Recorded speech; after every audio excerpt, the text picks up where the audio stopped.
Telefonda kerak bo'ladigan eng kerakli 3 ta applar. Birinchi ilovamiz bu Notebook LM ilovasi. Bu ilova oddiy ilova emas, bu o'qiydigan va tushunadigan app.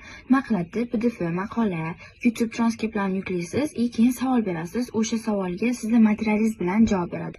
Conspect, summary, test savollari chiqaradi.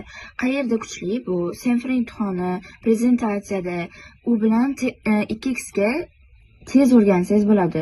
Fake info bermaydi, u faqat siz yuklaganingizga tayanib javob beradi.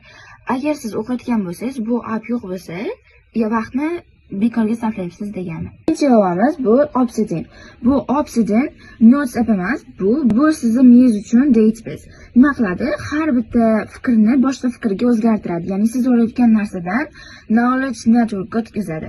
Qayerda kuchli? Writing, speaking, idea generationda kuchli va insho, blog, dars uchun kontent qilmoqchi bo'lsangiz, bu foydali bo'ladi. Gold. Muammosi, boshlanishi qiyin bo'ladi, tizim qilmasangiz foydasi yo'q. Lekin to'g'ri ishlatsangiz, bu sizni oddiy studentdan deep thinkerga o'tkazadi. Ikkinchi va eng muhim ilovamiz bu OmniTools. Bu ilova 10 ta appni bosadi. Ichida kalkulyator bor, watch timer bor, budget gold bor, tool bor, valyuta converter bor, shunga o'xshash kichkina funksiyachalar bor. Nima uchun kerak? Telefonni trash applardan tozalaydi, hammasi bitta joyda, tezlik oshadi.